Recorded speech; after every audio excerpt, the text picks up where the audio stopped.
وسیلہ Urdu T V آپ کے روبرو ہے۔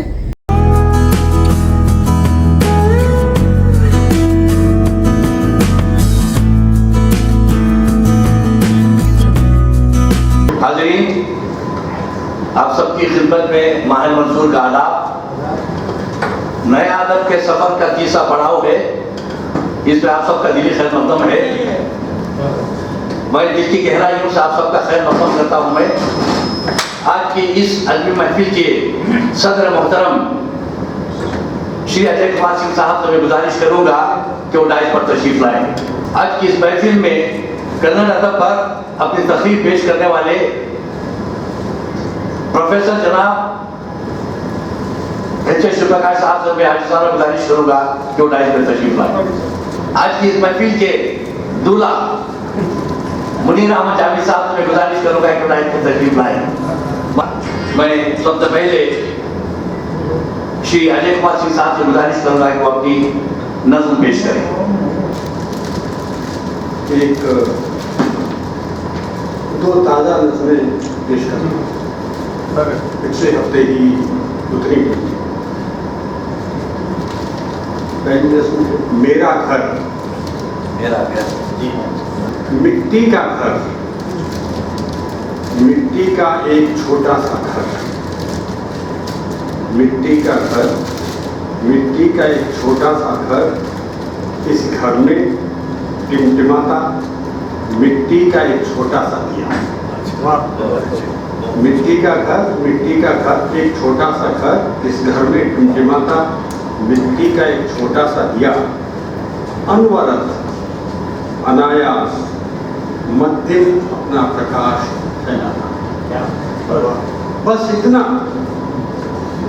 اتنا کہ گھر کے نواسی کو گھر کی ہر چیز دکھ جائے۔ بس اتنا کہ گھر کے نواسی کو گھر کی ہر چیز دکھ جائے، ہر چیز جو جہاں جیسی ہے، ہر چیز جو جہاں جیسی ہے۔ اور پرارتھنا یہ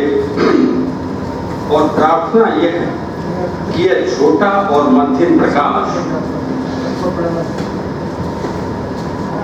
اور پرارتھنا یہ ہے کہ یہ چھوٹا اور مدھم پرکاش سارے برہمانڈ کو پرکاشت کرتے، اور پرارتھنا یہ ہے کہ یہ چھوٹا اور مدھم پرکاش سارے برہمانڈ کو پرکاشت کرتے پرکاش سے مل جائے۔ سارے برہمانڈ کو پرکاشت کر کے پرکاش سے مل جائے، اور نواسی بھی اس وشال پرکاش کنج کا اڑ کڑ ہو جائے۔ بہت سندر، بہت بڑھیا۔ یہ دوسری نظم ہے محل۔ محل پیلس۔ محل ایک وشال کائے محل، محل ایک وشال کائے محل، بھویہ سے بھی بھویہ تر، لمبے سمے سے طرح طرح کے خوبصورت جھاڑ فانوسوں سے سجایا ہوا۔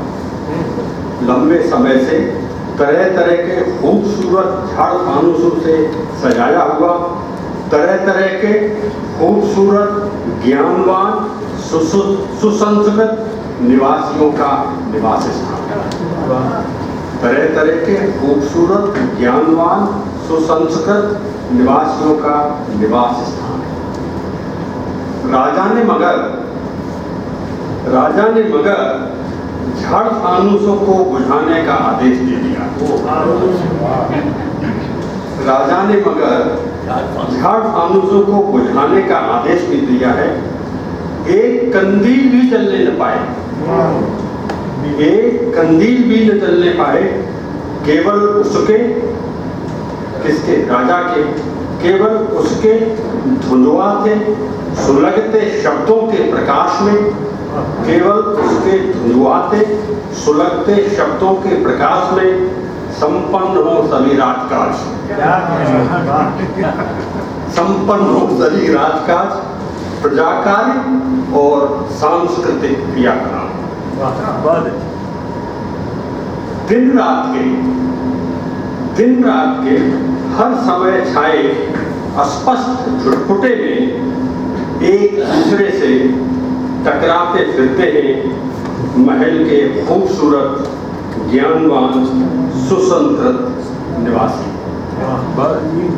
دن رات کے ہر سمے چھائے اسپشٹ جھٹپٹے میں ایک دوسرے سے ٹکراتے پھرتے ہیں محل کے خوبصورت گیانوان سسنسکرت نواسی سب.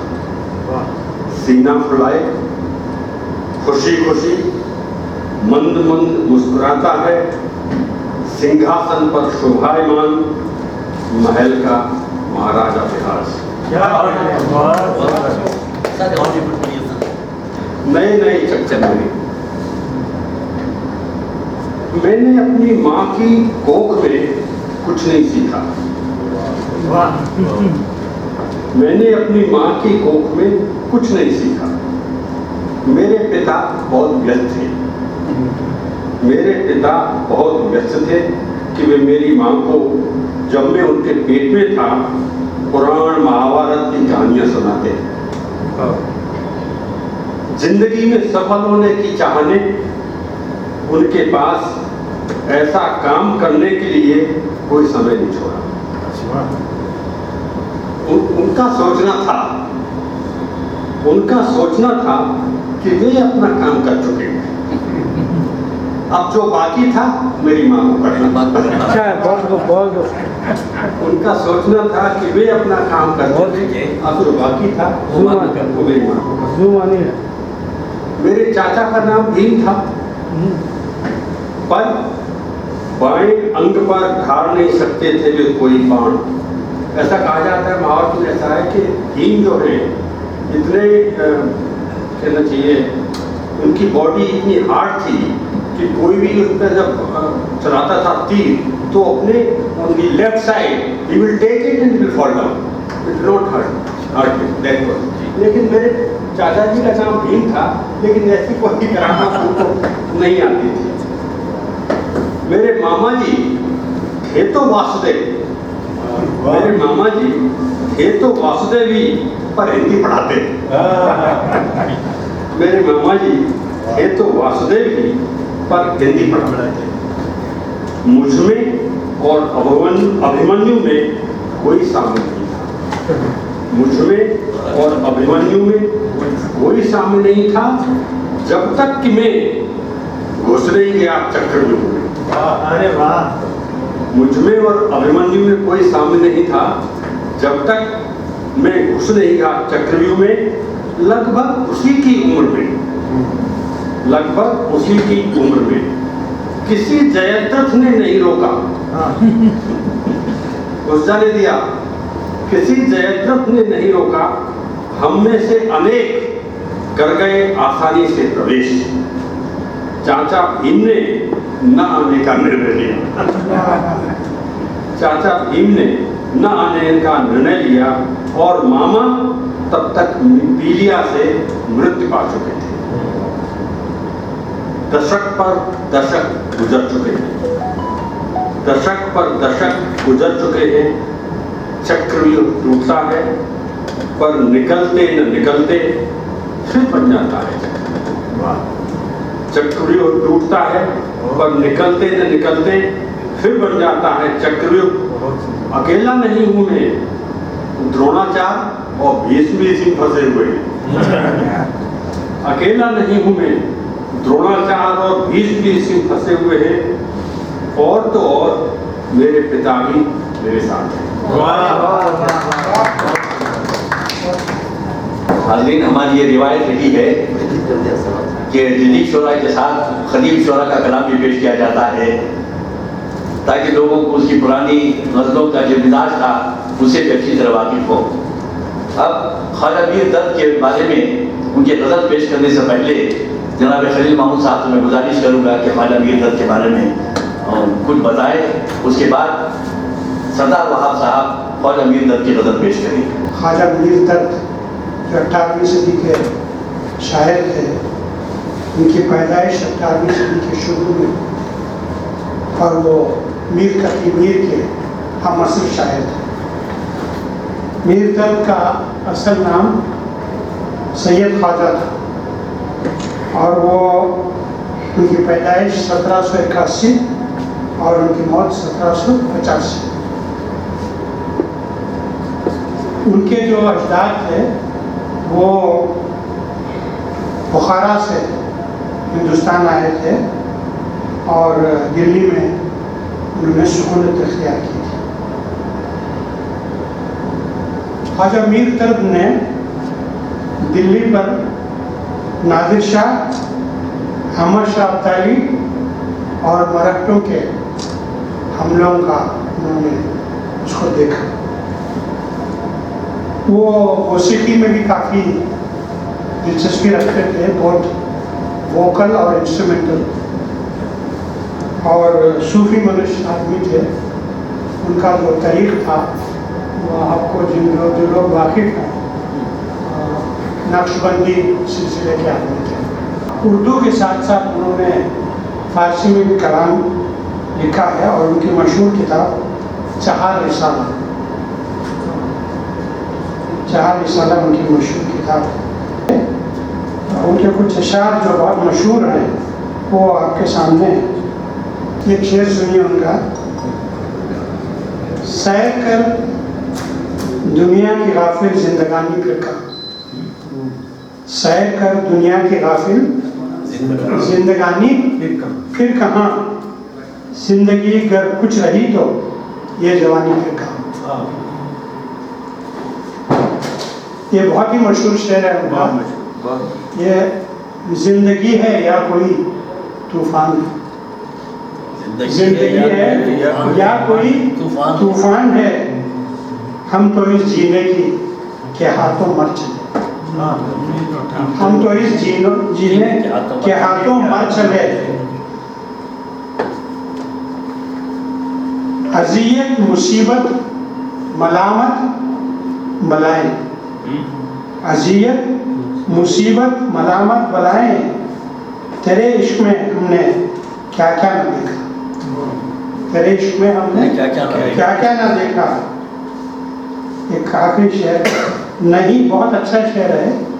نہیں شکوا مجھے کچھ بے وفائی کا تیرے ہرگز، نہیں شکوا مجھے کچھ بے وفائی کا تیرے ہرگز، گلا تب ہو اگر تو نے کسی سے بھی نبھائی، گلا تب ہو اگر تو نے کسی سے بھی نبھائی۔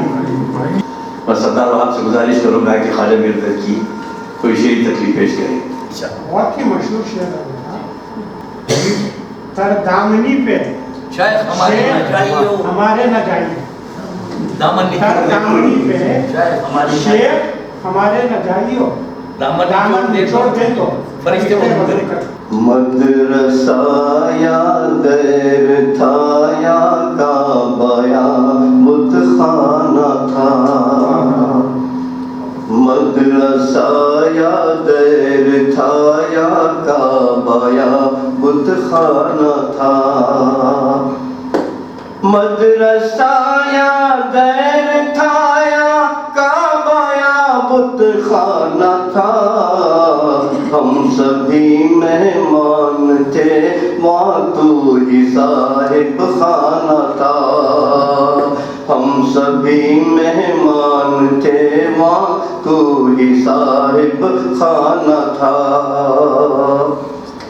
وائے نادانی کے وقت مرگ یہ ثابت ہوا،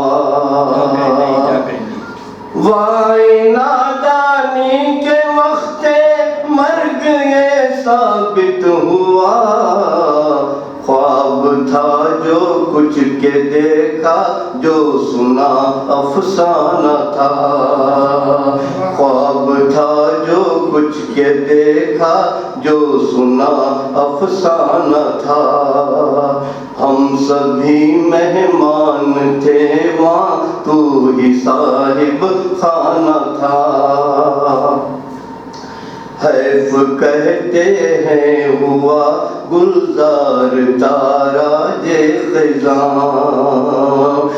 حیف کہتے ہیں ہوا گلزار تاراج خزاں آشنا اپنا بیواں ایک سبزائے بیگانہ تھا، آشنا اپنا بیواں ایک سبزائے بیگانہ تھا،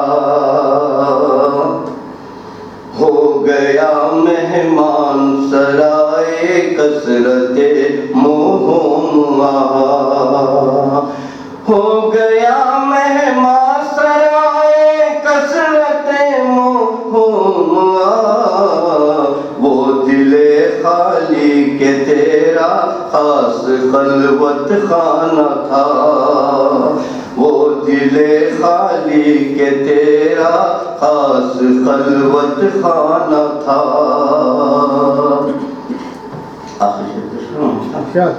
بھول جا خوش رہ ابس وے سابق مت یاد کر، بھول جا خوش رہ ابس وے سابق مت یاد کر، درد یہ مذکور کیا ہے آشنا تھا یا نہ تھا، درد یہ مذکور کیا ہے آشنا تھا یا نہ تھا، ہم سبھی مہمان تھے وہاں تو ہی صاحب خانہ تھا، مدرسہ یا دیر تھا یا کعبہ یا بت خانہ تھا۔ جناب شیو پرکاش کے بارے میں آپ لوگ جانتے ہیں، ان سے ملاقاتیں بھی ہوئی ہیں آپ کی، انہوں نے کئی بار سنا ہے، ان کا تعارف خود ان کی اپنی زبانی سنیے گا، شاعر کا تعارف اپنے قلم سے، شاعر ایک خوددار ظاہر ہے مگر بدقسمت، اس کے اشعار ہمیشہ شکست پر ختم ہوتے ہیں، منزل کوئی بھی ہو مگر وہ وہاں کبھی نہیں پہنچ سکتا، اس کی قسمت اسے کہیں اور لے جاتی ہے، وہ خداؤں، سنتوں اور فرشتوں کو پکارتا ہے، وہ خداؤں، سنتوں اور فرشتوں کو پکارتا ہے مگر بدترین دوزخ تک ہی اس کی آواز پہنچ جاتی ہے۔ ایک اپنی محبوبہ پاکان سے ہم آغوش ہونا چاہتا تھا مگر اس کی تقدیر میں صرف سر مجسمے ہی آئے۔ شاعری ایک ایسا دریا ہے، شاعری ایک ایسا دریا ہے جو سمندر تک نہیں پہنچتا، وہ صرف ایک نہر اور ندی بننے کے لیے ہی پیدا کیا گیا ہے۔ شاعر ہر انقلاب کا وہ بھائی ہے جس کی جلتی امیدوں کی چوری ہو جاتی ہے، عاشق جو ہمیشہ ساتھ رہنے کا عہد کرتے ہیں پراسرار طریقے سے جدا ہو جاتے ہیں۔ شاعر نے قسمت کو پکارا، میں تجھے نہیں چھوڑوں گا، مگر وہ شکست کا ایک سچا یوگی تھا، اسے اکھاڑ پھینکا گیا۔ شیو پرکاش کی تقدیر میں ہمیشہ انتظار کرنا لکھا تھا، شیو پرکاش کی تقدیر میں ہمیشہ انتظار کرنا لکھا تھا، مجسمہ بن جانے کے بعد اب وہ مطمئن ہے۔ میں اسی شاعر کو آپ کے سامنے پیش کر رہا ہوں۔ میں شیو پرکاش سے گزارش کروں گا کہ وہ آپ کے سامنے ان کی کوئی نظم پیش کریں۔ شیو پرکاش کی ایک مشہور نظم ہے جس کا ترجمہ خلیل صاحب نے کیا ہے اور وہ کتابی شکل میں آئی ہے، دھن بھری وادیوں میں یہ کتاب ہے، شیو پرکاش کی نظموں کا پورا ترجمہ خلیل صاحب نے کیا ہے، اس میں ایک نظم ہے اور وہ نظم آپ کے سامنے پیش کر رہے ہیں جناب خلیل صاحب جنہوں نے خود اس کا ترجمہ کیا ہے۔ شیو پرکاش نے ایک بہت اچھی نظم کہی ہے، اس کا عنوان ہے ماچو پچو اور کھران۔ ماچو پچو کی تفسیر یوں ہے کہ جنوبی پیرو کے مقام پر ایک 8000 فیٹ اونچائیوں پر ایک قلعہ یا مندر ہے، جو بھی کہیں اس کو، وہ بنایا گیا تھا۔ اس کی تاریخ 1200 صدی سے لے کر 1600 صدی تک چلتی ہے کہ وہ تہذیب جو 16ویں صدی میں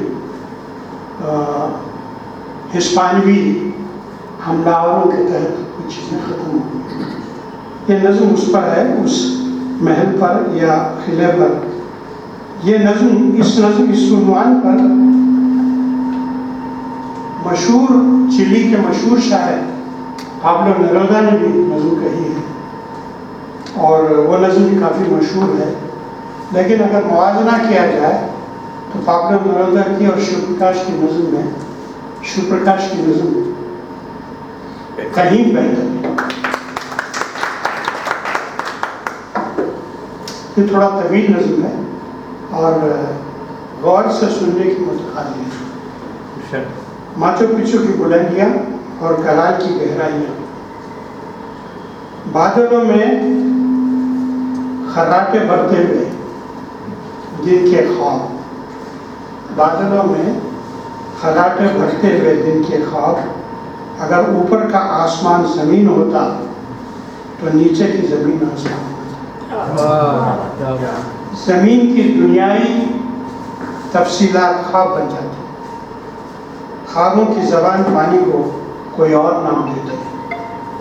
سورج کی سحرکاری ہرے جنگلات اور پیلے سالوں کو چمکا دیتے. زمرد اور زبرجد کی طرح سب دن کے خواب میں مگن. زمینی آسمان سے جب ہم آسمانی زمین میں اترتے ہیں پہلے نیلا ختم ہو جاتی ہے. جیسے جیسے ہم گہرائی میں جاتے ہیں وسعت پذیر شدتیں کہکشائیں رنتھک سفر ختم ہو جاتے ہیں.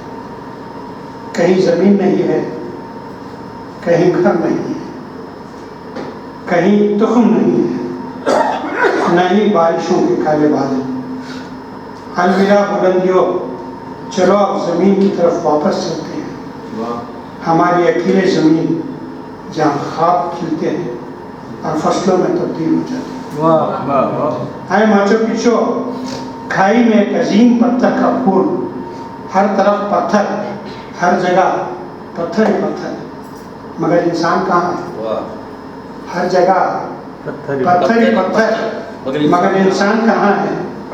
بتاؤ مجھے اے لاما انسان کے دوست اور خوراک.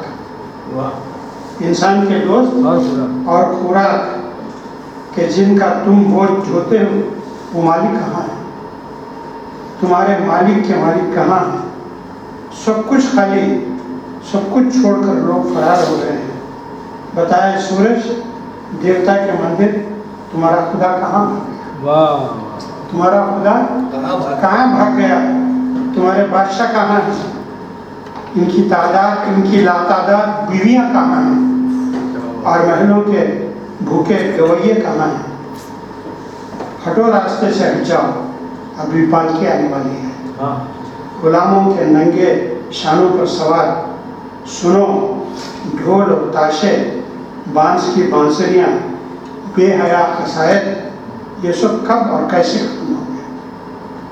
حتیٰ کہ نمک کے میدان بھی خالی ہیں. وہ خونخوار غلام کہاں ہیں جو یہ مانتے تھے کہ ان کا بادشاہ سورج کا بیٹا تھا؟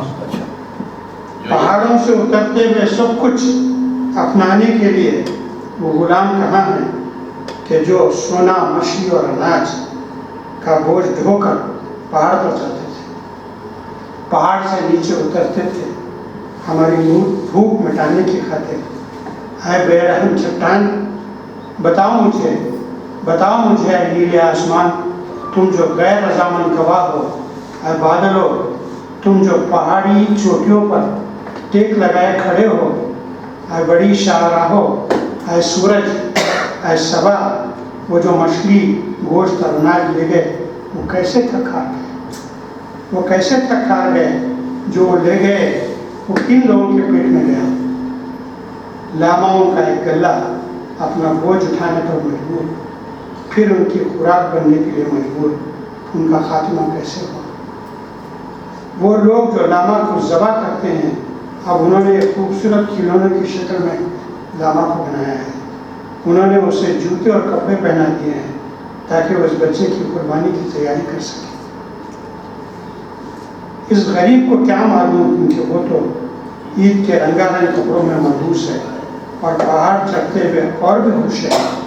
ایک جلوس کے ساتھ کسکوں کی چلتی وادی سے ماچو پچو کی بلندی ہوتی کہ جہاں موت بچے کا انتظار کر رہی ہے. نشاور بیجوں سے سن کیا ہوا بڑوں کے تہوار میں تمام لوگوں کی تقریبات ممکن ہے اس سے بادشاہ کے خصیت صحت یاب ہو جائے.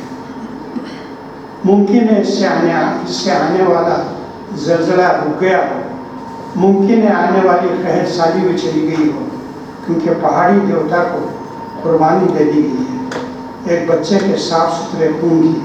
لیکن سر کے پیچھے ایک مہلک وار سے بچے کو کیا ملا؟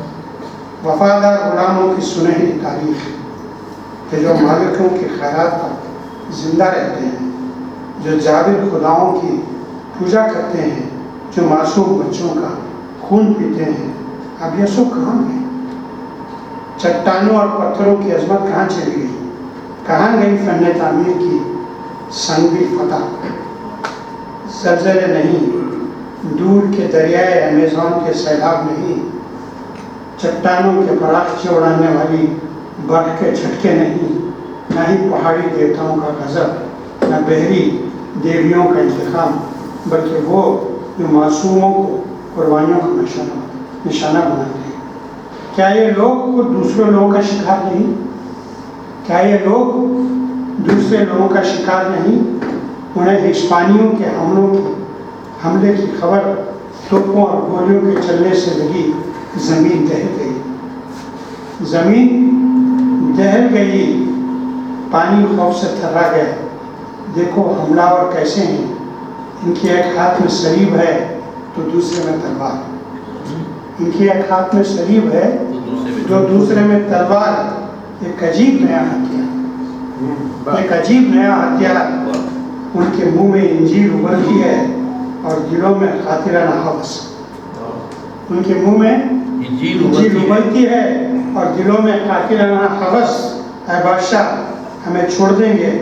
تم جس کمرے میں چھپے ہو تم اتنا ہی سنا ہمارے سپرد کر دو، اور چاندی اس سے دگنی. ہم تمہارے جسم کو آزاد کر دیں گے، ہم تمہارے جسم کو آزاد کر دیں گے، تمہاری روح کو آزاد کر دیں گے اور تم مقدس صلیب کی امان میں جاؤ گے. خوف زدہ بادشاہ نے انہیں سونا دیا، انہیں چاندی دی، مگر ان بدماشوں نے اپنے عہد کو توڑ دیا اور بادشاہ کو سزائے موت دے دی.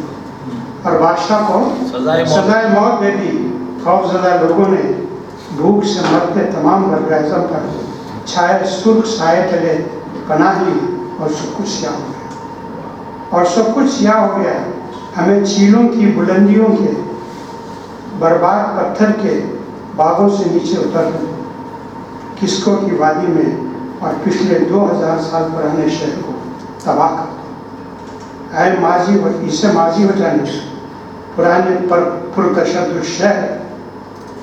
پچھالے ایک دیوتا کا نام ہے جو بجلی کی طرح کڑکتا ہے. اس کے ماننے والے بجلی کی طرح گرتے ہیں.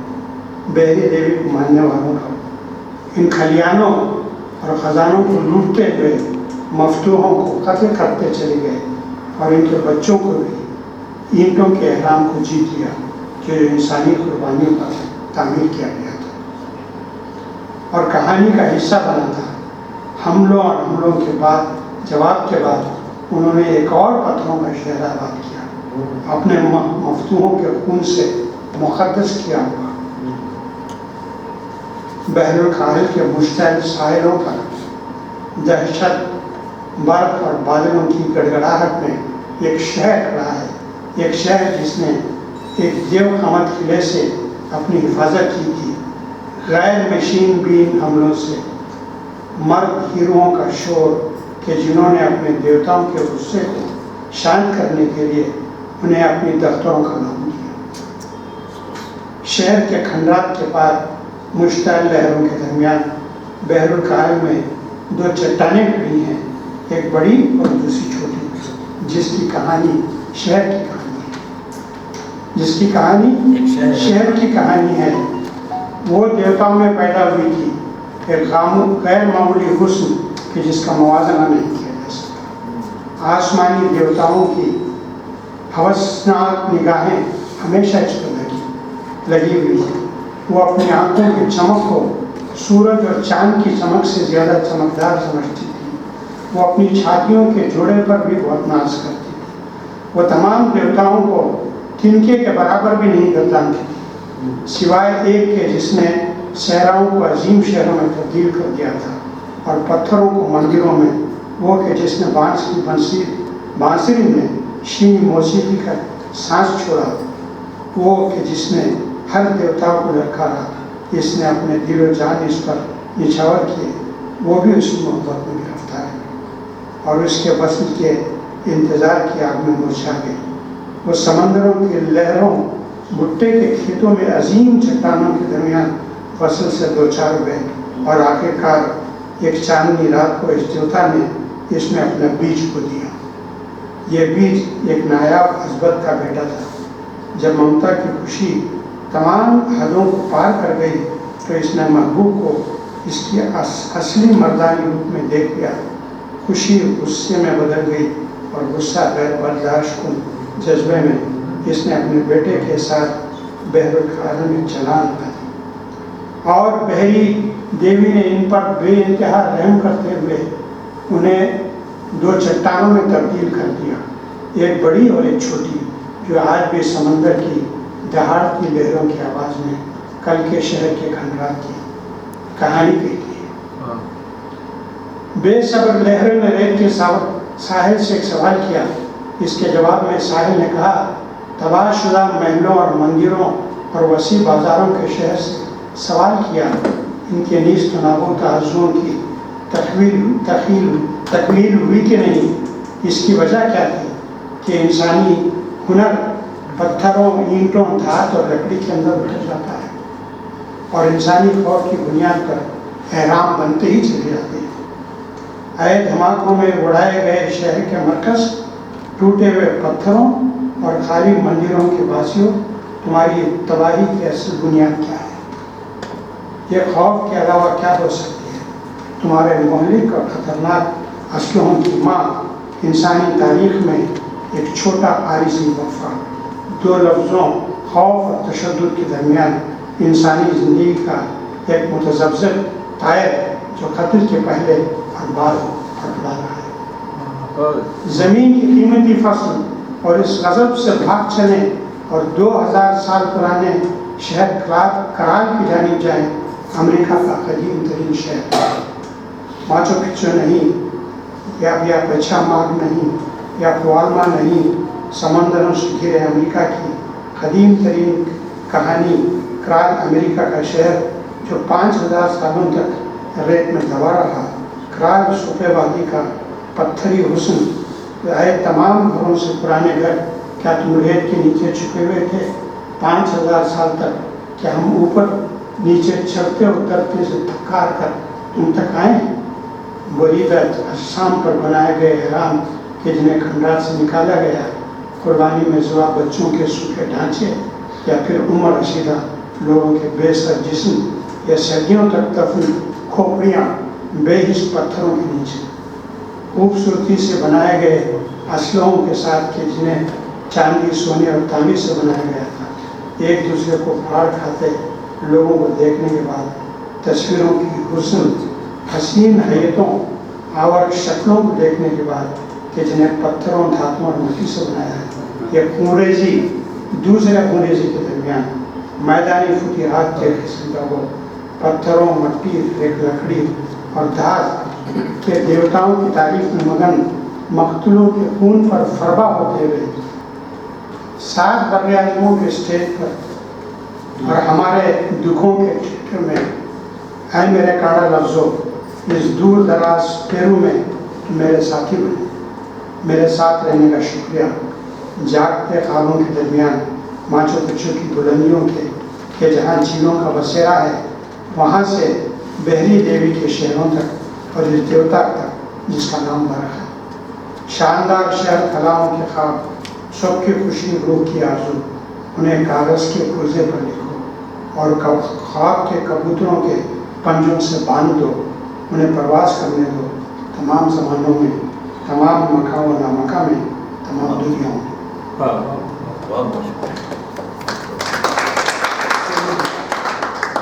شبکاش کے بارے میں آپ سب جانتے ہیں، اس کے باوجود بقول خلیل مامون ایچ ایس شبکاش کنڑ اور انگریزی کا ایک ایسا ممتاز شاعر و ادیب ہے جو بیک و شاعر، ڈرامہ نگار اور نثر کا کالم اور تنقید لکھتا ہے۔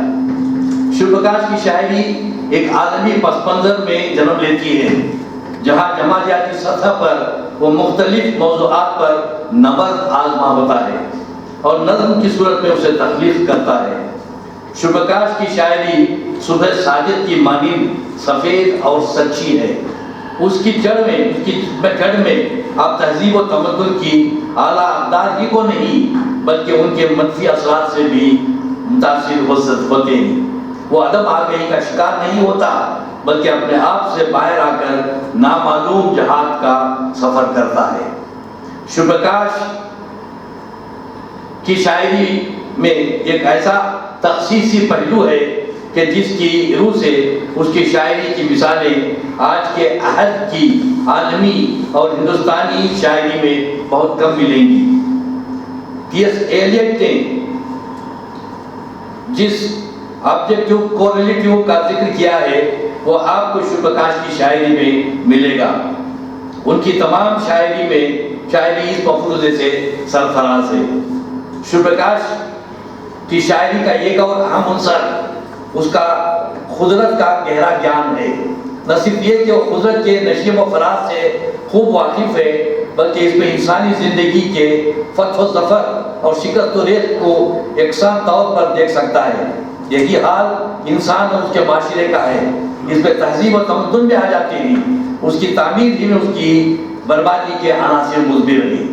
شبکاش کی کئی نظمیں اس کی ادراک اور اظہار پر مبنی ہیں۔ یہ ایسے اظہارات ہیں جن میں شاعر کی آرزوئیں اور تمنائیں نظموں کی صورت میں ظاہر ہوتی ہیں۔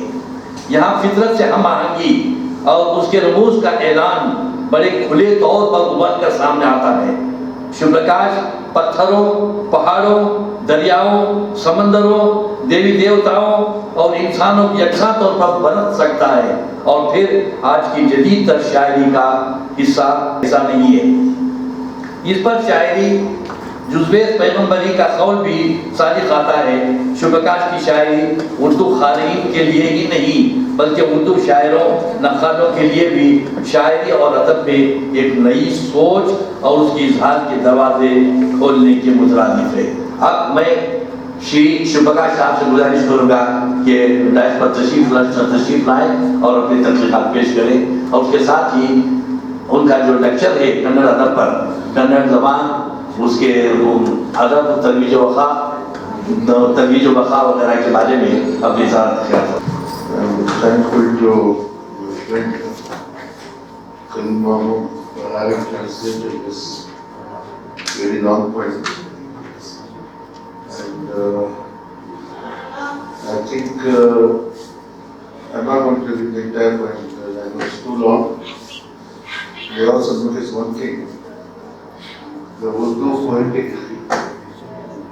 usage is mostly lyrical. They respond to short poems with well-made phrases. Whereas this poem is more a narrative poem, kind of. It's not easy for the readers to sustain their interest in the poem for such a long time, because such poems are to be read silently all the time or read aloud. So I'm going to read only the last 3 sections of this long poem. It's a poem which I wrote when I went to Peru, Latin America, and I was a long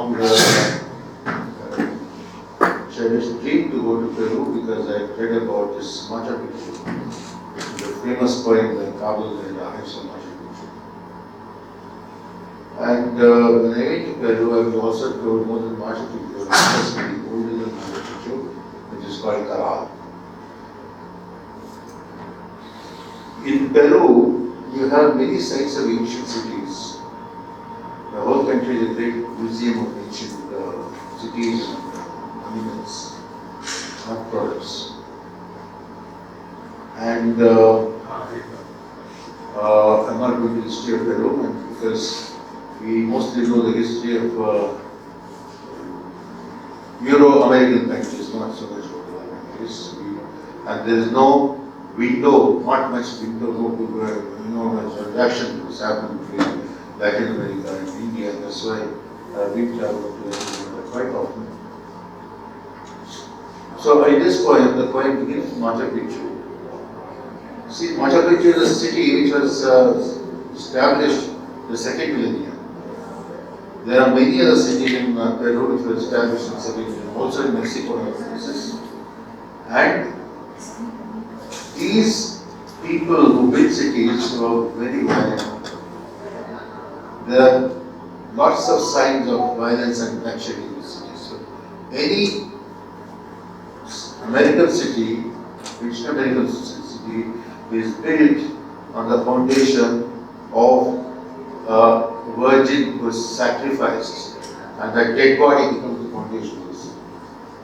And they were always fighting with destroying each other.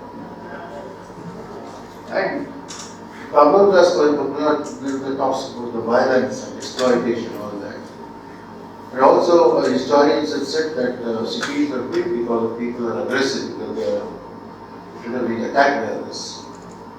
But this city, which was 1,000 years older than Machu Picchu, Caral, which was discovered only recently, some 30 years ago by archaeologists, it had no sign of any kind of violence, bloodshed, no warfare, no sign of any military weapon. So this falsified the theory of all priests of violence who said that history is violence, history is exploitation. So violence and exploitation is historical, not biological. So this disproved this theory. So I found the city to be a great interest because it points to the other possibilities of human history which were got misdirected by some forces in the second millennium. So the poem is the response. So the poem travels through Machu Picchu and then other cities, Pachacama, Pacayam, etc. and ultimately it arrives in the city of Caral. And I'll read this essay, it's called Caral Nagara Kondu Prema Kavite, a love poem to the city of Caral.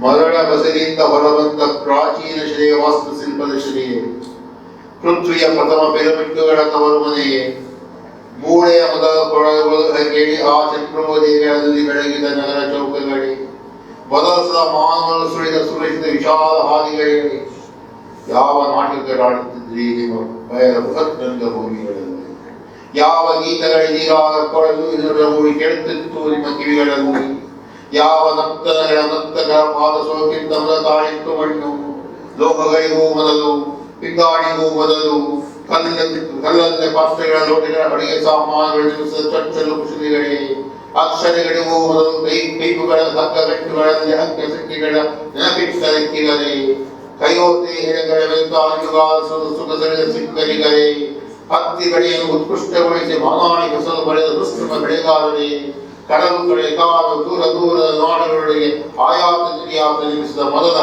ಮಡಿ ಹೊಡಿದ ಮನೆಗಳೇ, 18 ಗ್ರಾಮ ಪಟ್ಟಣಗಳ ರಾಜಧಾನಿ ಗದದ ಹಿರೇಕರಿ, ಆಂಡಸ್ ಪರ್ವತ ಎತ್ತ ವಿಶಾಲ ಸಾಗರ ಅತ್ತ ನಟ್ಟರಿಗೆ ಮಹಾನ್ ನಾಗರಿಕತೆ ಪ್ರಜೆಗಳೇ, ಹೇಗೆ ಬೆಳಗುತ್ತಿದೆಯ ಕೋಟೆ ಕೊತ್ತದಿರದೆ, ಅಸ್ತ್ರ ಶಸ್ತ್ರಗಳಿರದೆ, ಸೇನೆ ಬಲವಿರದೆ, ನರಬಲಿಯ ಸುಳ್ಳಿರದೆ, ಬದಿಯಲ್ಲಿ ಶಾಂತ ಸಾಗರದ ಹಲವಾದ ಅಶಾಂತ ವರದಿಗಳ ಬದಿಯಲ್ಲಿ ಶಾಂತಿ. Go to the last part only. ಮೋಡದ ನಡುವೆ ಹಲವು ಕನಸಿದ್ದ ವಶಪಿಚ್ಚುವಿನಲ್ಲಿ ರಣಹತ್ತು ಹೊಳೆಯುತ್ತದಕ್ಕೆ ಅಲ್ಲಿದ್ದ ಕಣದೇವಿಯ ಸಿಡುದೇವರ ಪೂಜಕರ ಸಾರಥದ ಇಟ್ಟಿಗೆ ಕಲ್ಲುಗಳ ನಗರಗಳ ರಕ್ತ ಕೆರೆಗಳಿಗೆ ಅಲ್ಲಿದ್ದ ಕರುಣಾನಗರಿ ಕರಾಲ್ನ ಆದಿಯಾಳದವರೆಗೆ ನನ್ನೊಡೆಗೆ ಬಂದ ನನ್ನ ಮನೆಯಲ್ಲಿ ಹುದುಗಿದ್ದು ಪೆರುನಾಡಿನಲ್ಲೂ ಬಂದೊದಗಿದ್ದ ಕರುಣಾಳ ಶಬ್ದಗಳೇ ನನ್ನ ವಿಧವಾಗಿ ಬಿಚ್ಚುವಿನಿಂದ ಬಂದು ಸೇರಿದ ಈ ಹೆಣ್ಣ ಪಾಪದ ಬರದನಿಗಳೇ ನನ್ನ ಏಕಾಂಗಿ ಜೀವತ್ವ ಜೊತೆಗಾರ ಸರ್ವೇ ಮನಸ್ಸುಗಳೇ ನಮ್ಮ ಯಾತ್ರೆಯ ಕುರಿತ ಕಲ್ಲಲ್ಲ ಮರಳಲ್ಲ ಕರಾಲ್ ನಗರದ ತಾಯಿ ಕಡೆ ತಾಯಿ ಪ್ರದೇಶವೂ ಅಲ್ಲ ಮೊದಲ ಕನಸಿನ ಹಾಡುಗಳ ಈ ಕೆಲವು ಗಾಳಿಗಳು. ಶಾಂತಿ ಅನಿವಾರ್ಯ, ಹಿಂಸೆ ಖಂಡಿತ ಅಲ್ಲ. ಕೊನೆ ಅನಿವಾರ್ಯ, ಕೊನೆ ಖಂಡಿತ ಅಲ್ಲ. ಪೂಜೆ ಅನಿವಾರ್ಯ, ಬಲಿ ಖಂಡಿತ ಅಲ್ಲ. ಕೂಟ ಅನಿವಾರ್ಯ, ಕಾಟವೇಟೆಗಳಲ್ಲ. ವ್ಯಾಪಾರ ಪರಸ್ಪರ ಹಿತಕ್ಕೆ ಸುಲಿಗೆಗಳಲ್ಲ. ಕಲ್ಲು ಬಂಡೆಗಳ ಕನಸುಗಳು, ಗಮನೀಯ ಕುಸುಮಗಳು, ಮರಳಿನ ಕುಸುಮಗಳು, ಸುಂದರಾಕೃತಿಗಳು, ಖಾಲಿ ಬಯಲಿನ ಕನಸುಗಳು, ರಂಗಿನಗಳು, ಜೀವನಸಿನ ಬಗ್ಗೆ ಎಲ್ಲ ಜೀವದ ಹರಕೆ ಒಲೆಯಲ್ಲಿ ಅಮೃತ ವಾಕ್ಯಗಳನ್ನು ಕೃತಜ್ಞದ ಕಾಲದ ಚುಳುಗಳ ಮೇಲೆ ಕಟ್ಟಿ ಆ ಚುಳುಗಳನ್ನು ಪ್ರೀತಿ ದಾರಗಳಿಂದ ಕನಸು ಪಾರಿವಾಳಗಳ ಜೊತೆಗೆ ಆರಿಸಿ ಆಡಲು ಎಲ್ಲ ದೇಶಗಳಿಗೆ ಎಲ್ಲ ಕಾಲಗಳಿಗೆ ಎಲ್ಲ ಜೀವ.